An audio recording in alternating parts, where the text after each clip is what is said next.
Ayun o, matigas na to. Dahil kanina na to, umabot na siguro ito ng mga 30 minutes. Dahil kumain sila tanghali. Pero mas maganda to. Dahil tawag dito, hindi mahuhulog yung tawag dito. Ayan. So, ito ay 4x4 by 7 feet. Itong ginagawa natin na fence concrete post po yung ginagawa natin. So, dual po ito at heavy duty. Dahil pwede ka nang gumawa dito ng dragon fruit post at fence concrete post. And then adjustable na po siya. Pwede kang gumawa dito ng 4 feet, 5 feet, 6 feet, 7 feet hanggang 8 feet po, no? Ayan. Matigas na po ito.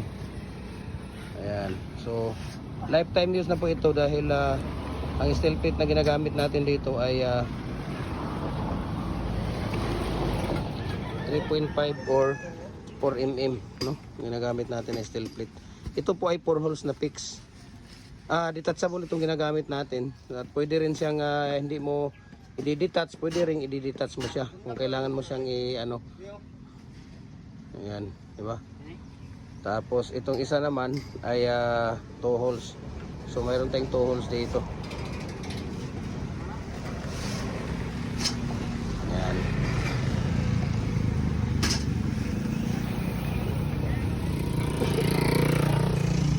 Tantangan ng taglob, Loy.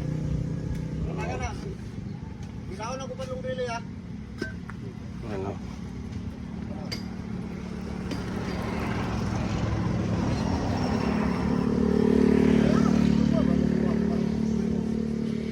Kagua, Loy. Kagua ba nga kagua na oh? Kagua nga mahulog ng isa.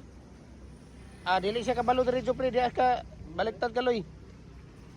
Ikaw, Loy, zero gig ka, Loy, gyapon ba? Matagal ka na sa pansitan pero matagal ka na sa lupa, wati ka pa rin.